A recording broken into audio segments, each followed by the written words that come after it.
Hey there, everyone. I am your host, Eric Mueller, and welcome back to The Eric Mueller Show. This is the podcast where we explore what makes any successful person's inner clock tick. Today on the show, we're rocking the mic with another chief executive officer. He's been a mentor to me in the pharmacy world, and he's a phenomenal example of upstanding leadership. John Crumly became chief executive officer of Pharmacy Providers of Oklahoma, also known as PPOk, in April of 2018. Prior to that, he served as their executive vice president for 17 years. PPOk was formed in 1985 and provides services to over 3,800 pharmacies nationwide. John received his bachelor's degree in pharmacy in 1985 from the University of Oklahoma. Boomer Sooner. He also holds a master's degree in healthcare administration from the University of Oklahoma College of Public Health. With more than 30 years of experience as a pharmacist and 20 years as a healthcare administrator, John is focused on ensuring independent pharmacists continue to be positioned to successfully compete in an ever more complex and challenging healthcare environment. John served as president of the Oklahoma Pharmacists Association for the 2010 to 2011 term. He also received the Upshur Smith Excellence in Innovation Award in 2013 and the Oklahoma Pharmacists Association Spirit Award in 2015. Are you ready to discover what makes John's inner clock tick? Let's head on over to the interview.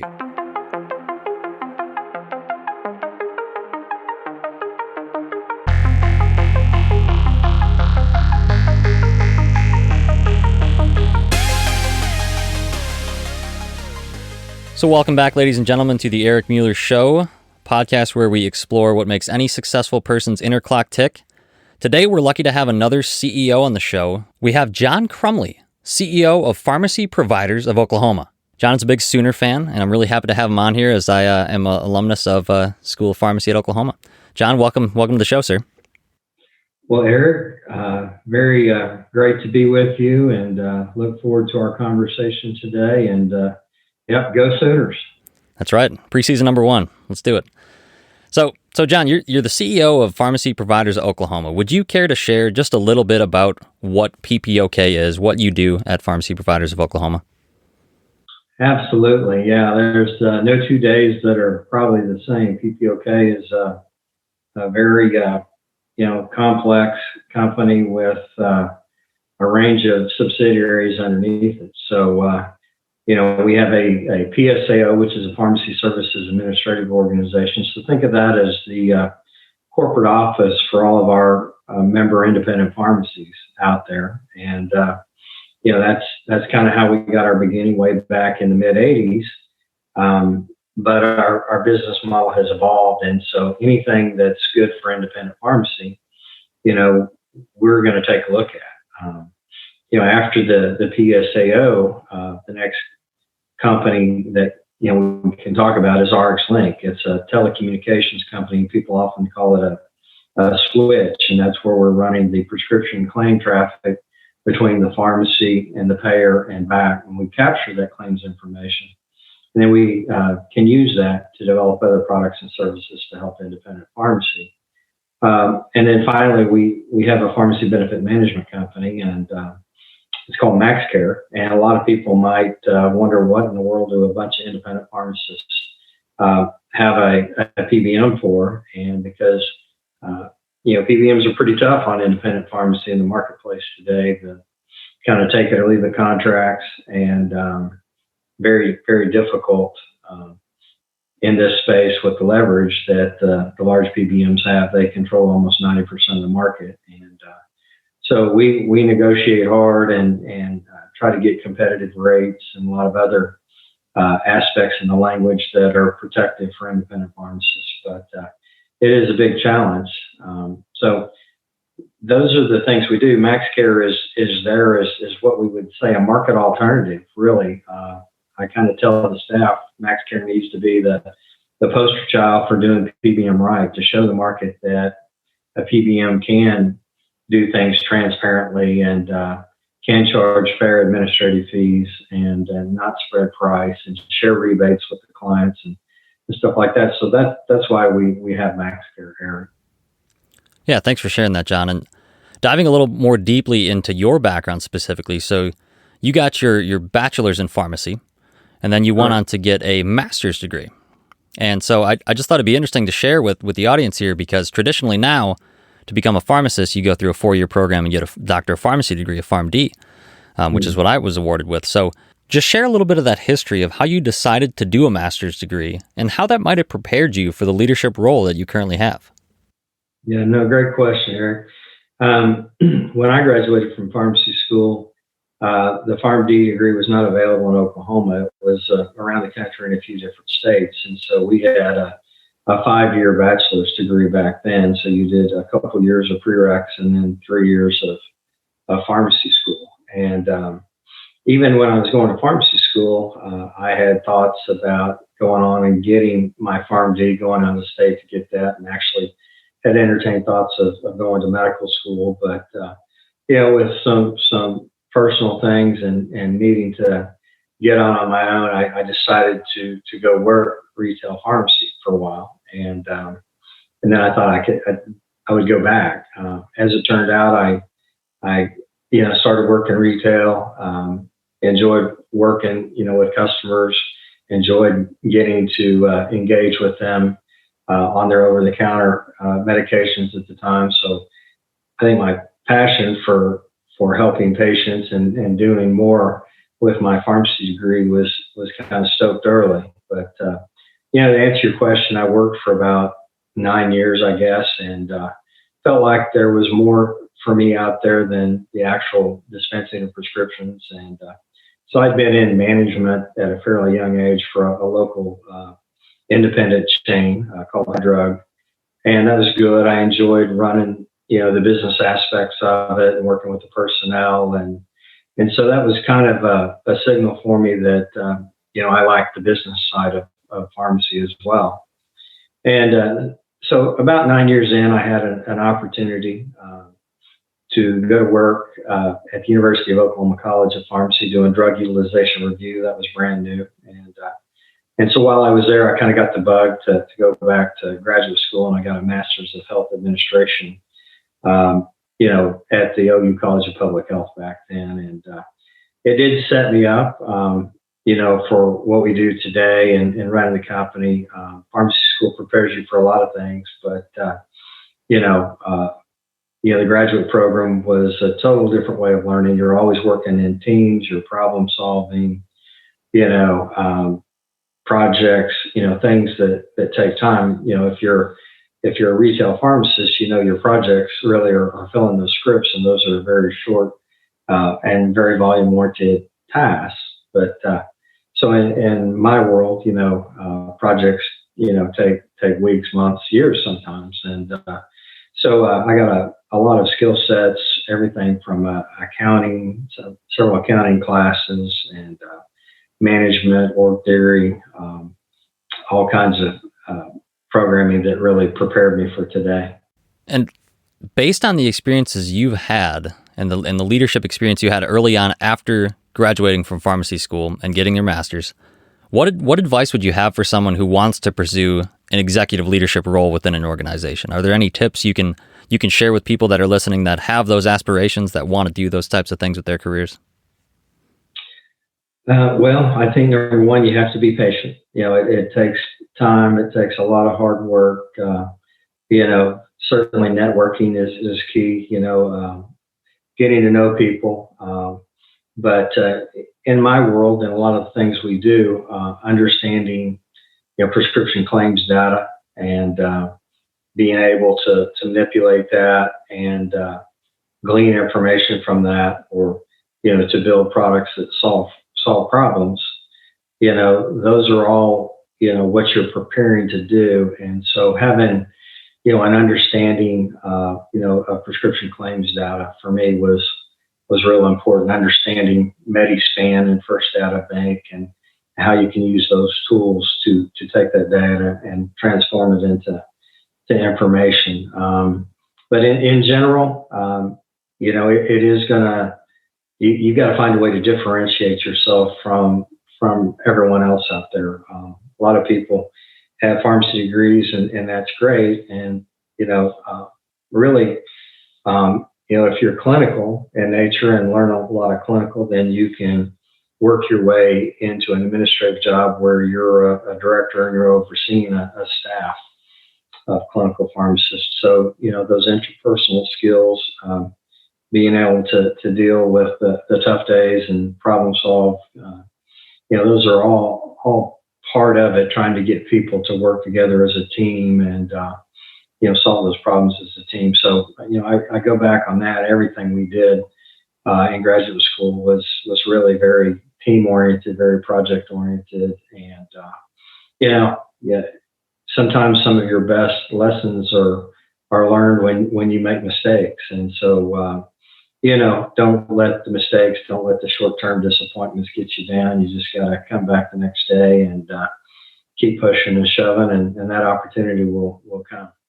That's a fantastic answer. I really like how you touched on the networking piece, the patience piece. It's really pieces of advice that I know that I need to take myself, and I'm sure a lot of people listening who have those desires and aspirations to do those, be a CEO or lead a team someday, to know that it is going to take some time, and you might need to, like you did, practice for 9 years or something before deciding to go do that. Kind of building off that even further, is there a specific moment in time that you can say you knew that you wanted to be a CEO?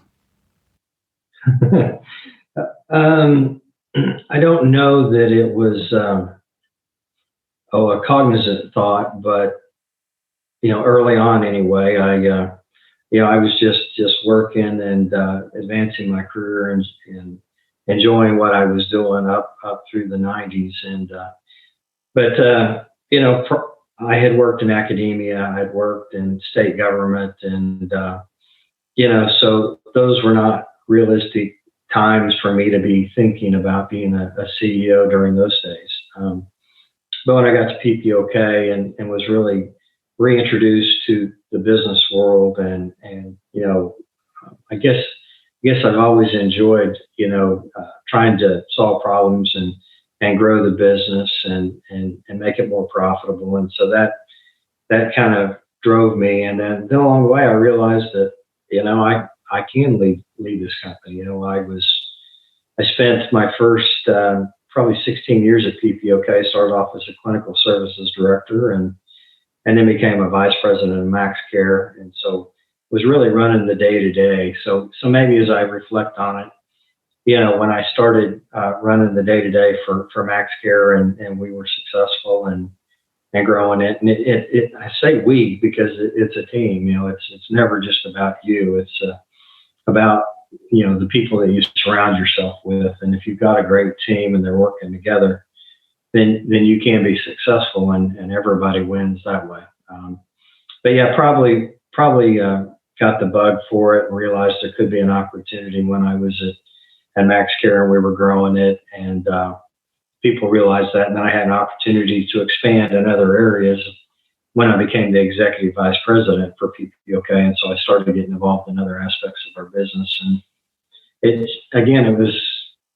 was 16 years, at PPOk after 9 years of retail, probably 6 years in academia, and 4 or so in state government. So each one of those steps along the way, actually, Eric, I think each one of them kind of prepared me, for the future. And I'm very blessed, to do that. I didn't have a lot of connections going in, back to the networking thing. And so just a lot of hard work, being blessed, timing, and being able to enjoy a little success along the way. And it's been quite a career, quite a ride. It's not over yet. There's still plenty of work to do, but I've enjoyed every minute of it. Yeah, I applaud that answer, John, and I applaud your efforts thus far. I know, having worked for PPOk myself, I have seen firsthand your leadership skills and the way that team is led, and I think you're doing a fantastic job. So keep up the good work, doing great jobs for pharmacy and independent pharmacy specifically. So when you are looking for those next opportunities and you're going through your career with that maybe end in mind per se, where you want to go, or if you have someone that has an aspiration to get into an executive leadership role, there's going to be a lot of work that goes into that and a lot of work ethic that needs to be put forth. I'm curious to ask you, are you able to put a number on how many hours a day you work on average as CEO right now? Well, with technology the way it is and the connectedness that we get between cell phones and emails and texts and all that, my wife would probably tell you that, I'm always working. Days can start early. As a CEO, it's very important that you be outward facing and you understand, what's going on in the environment around your company. And so that helps you kind of anticipate change and prepare for change. You always want to be looking, a year, 2 years down the road, and hopefully you've got good managers inside the company that can help you run the day to day. So, to answer your question, how many hours a day? A lot of my days start, at 7 o'clock and can end at 7 o'clock. But there's, and a lot of days you're working at your desk through lunch. Some days you have a business meeting, get to go out and enjoy lunch and talk, business while you're at lunch. So that's still kind of a different kind of working. And, there's the networking aspect. A lot of times you get out of town guests in, and so you'll go out and have a beverage or dinner and build that relationship. So those can extend your day, and it's still a form of work.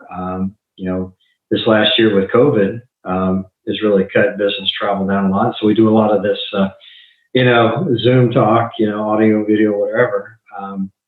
But a lot of my job involves travel to business meetings and, again, building relationships.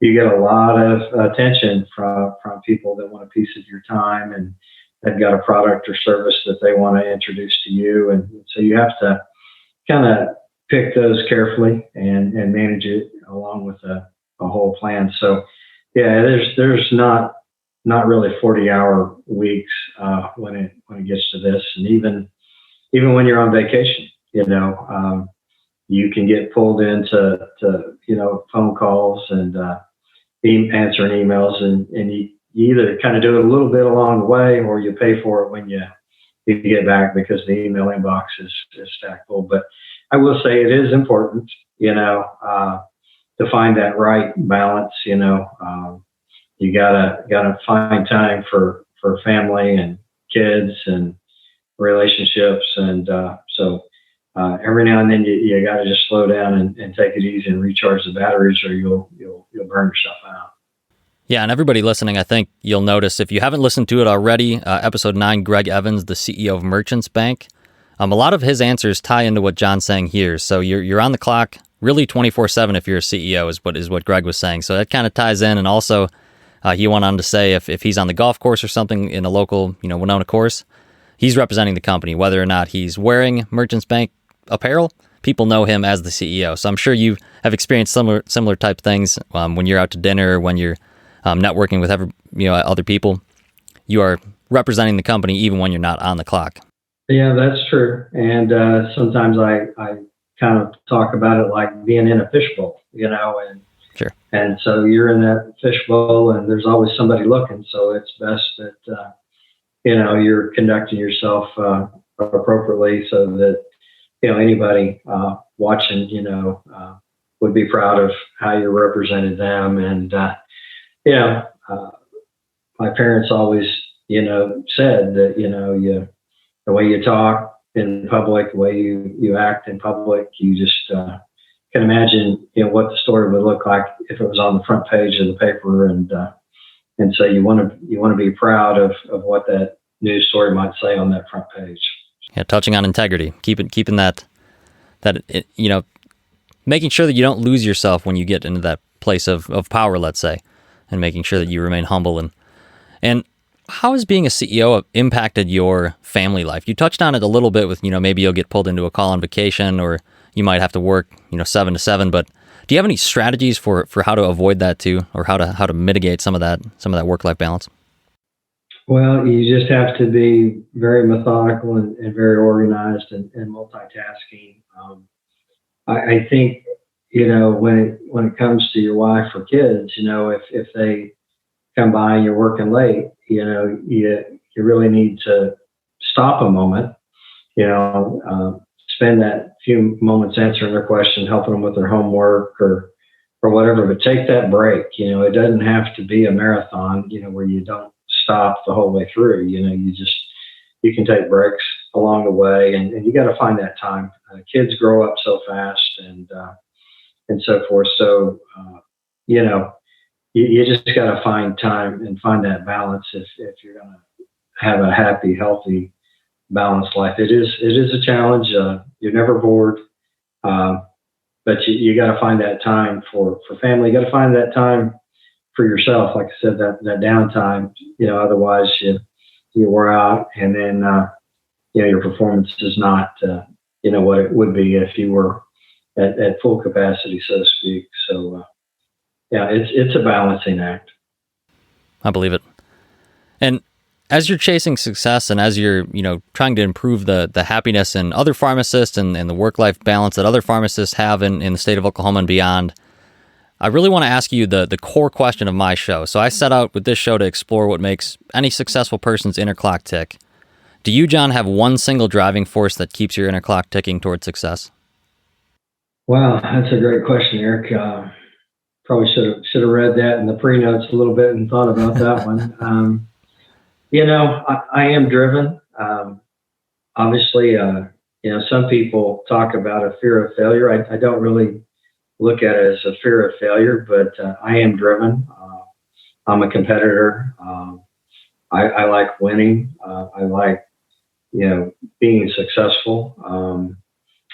It is, being a leader is part of my makeup. I felt like I was a leader in graduate school. A lot of those teams we talked about, I would end up, kind of leading the team and pulling people along. So there's something maybe a little bit innate there, but, just a drive to succeed and be successful. And, it's also, like I said, it's a little bit outward. I have passion for what I do because I believe in the people that I work for. There's something very special to me about independent pharmacy. I came from a smaller city in Oklahoma, and there was something to me that was just valuable about relationships with people. And I've been very passionate because early on, I just felt like pharmacists could do more with their degree and helping provide a better healthcare system and better care for patients. And I've been chasing that one, for 20 plus years, all the way, probably 25 years, even back when I was at the healthcare authority. I used to get in the medical director's ear all the time going, pharmacists could do that. Pharmacists can help solve that problem, and just need a shot, So I think something about, something drew me to pharmacy. At first, it was just the perception of it being a good paying job at that time. But, again, just the evolution, the things I've been blessed to do, being able to interact with patients and impact people's lives early on at the drugstore. I felt joy helping those people. And so that was a piece of it. And then I was able to manifest it, obviously, through the pursuit of the business acumen and trying to change that system, even in my own small way. And, we're getting close, Eric. We've had some bills in Oklahoma passed that actually are going to get pharmacists paid, for professional services, that same services that might be reimbursed for a doc or a nurse in Oklahoma. Now we just had the law passed this last week and signed by the governor that allows for that. And there's a lot of great work that NCPA is doing at the federal level. So I think that day's, coming pretty quick, actually. Yeah. I've following it from Iowa now, I have seen major strides happen in the Oklahoma space for pharmacy and within the legislature specifically. So that's really great to see that. John, are there any myths about pharmacy that you think we want to debunk on the show right now? Is there any misconceived notions that people have about the practice of pharmacy, pharmacists, or healthcare in general? Well, I think pharmacists are probably one of the best kept secrets. And when you live this, you go, how could it be a secret?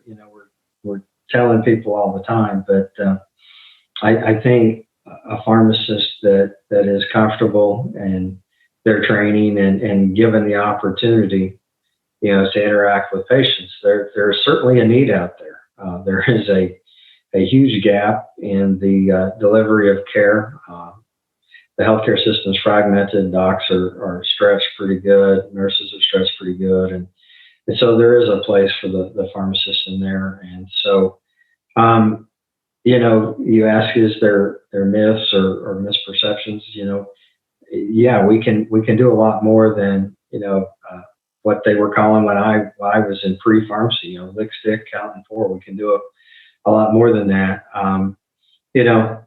I would encourage people coming in knowing that, it's a process. It's a transition. We're not there yet. We're not going to just be doing patient encounter type stuff all day. There's still an aspect of, that product. And I'm not one to say we leave that product behind, but I think the healthcare system is forcing us to look at, automation, technology, technicians to do more of those rev tasks. And we really need to rely on the pharmacists to use that knowledge and education and training to fill those gaps. So it's not an easy business anymore. Back to what I talked to you about, those,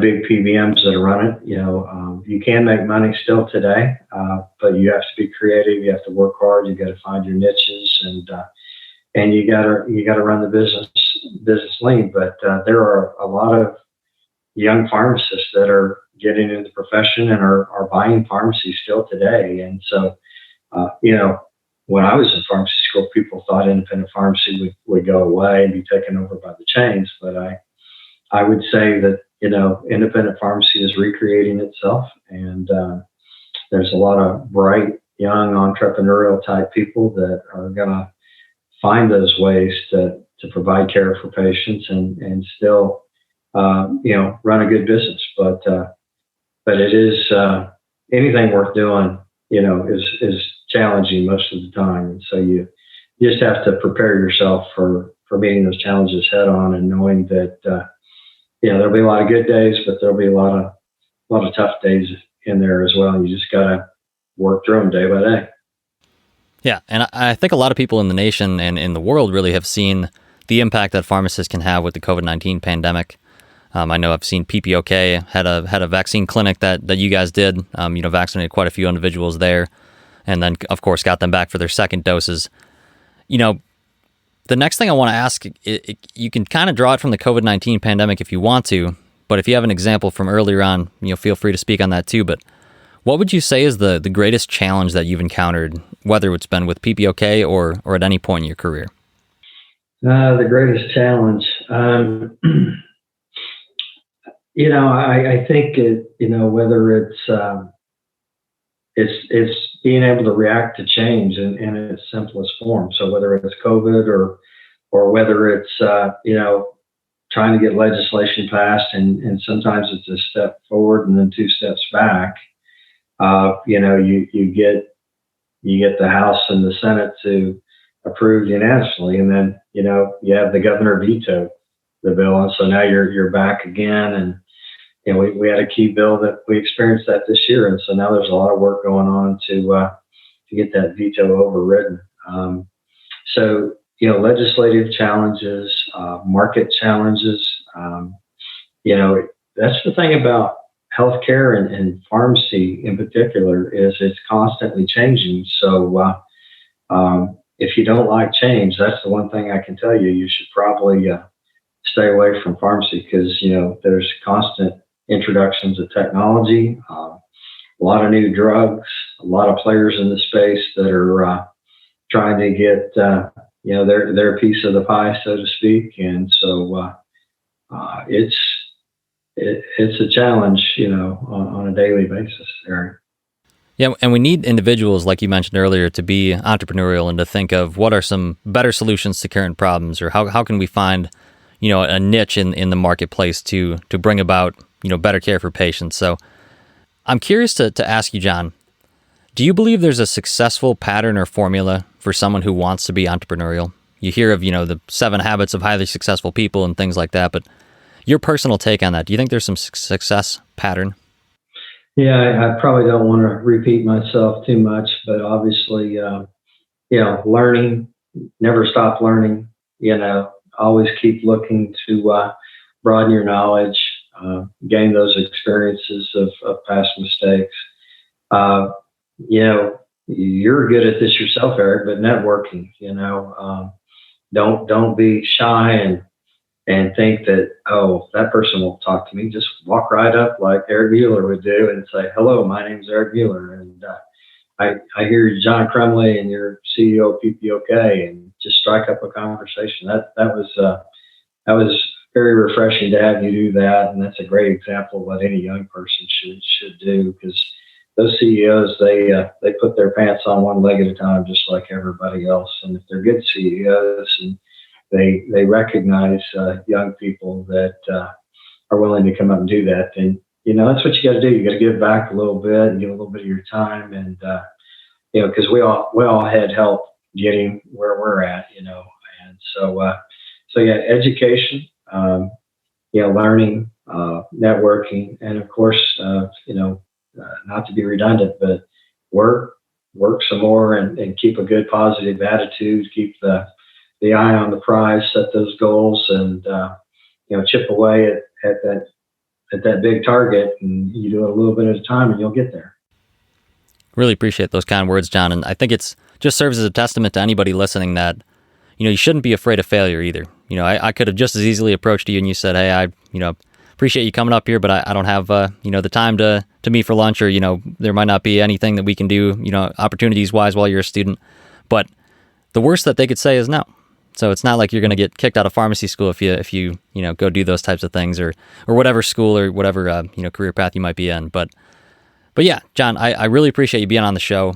I have one last question for you, and that really boils down to success. So people define success in a variety of ways.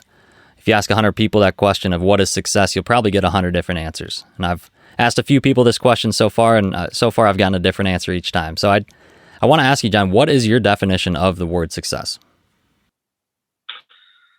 My definition of success is being comfortable in my own skin, being able to enjoy the people that I work with, and to enjoy my home life, and be able to enjoy my spirituality and stuff, because all gifts come from above, and I'm a firm believer in that. And so if you can blend those things of spirituality, family, and work, and enjoy yourself along the way, even through the tough times. There's positive things in every challenge as we go through them.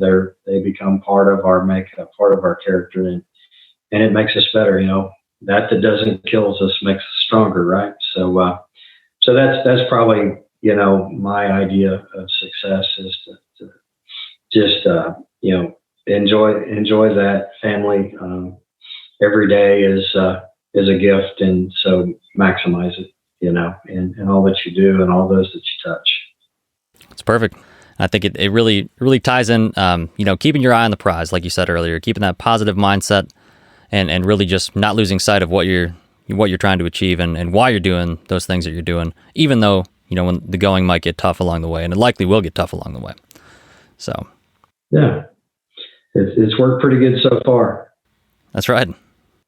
Awesome. Well, you're an energizing young man, and I wish you well, and I want to sit back and watch you, throughout your career, because I have a feeling you're going to do some great stuff, young man. So stay after it. Thanks, John. Well, John, I'll let you get back to your night. Thanks again for making the time for me here on this Tuesday night, and as we go forward to the fall, Boomer Sooner. Yes, Boomer Sooner. We'll hope to see you here in Norman and catch you at a tailgate or at the game, Eric. We'll look forward to it. Most definitely, sir. Well, you take care. Have a great night. Appreciate your time. Yeah. Bye-bye. All right, see you later.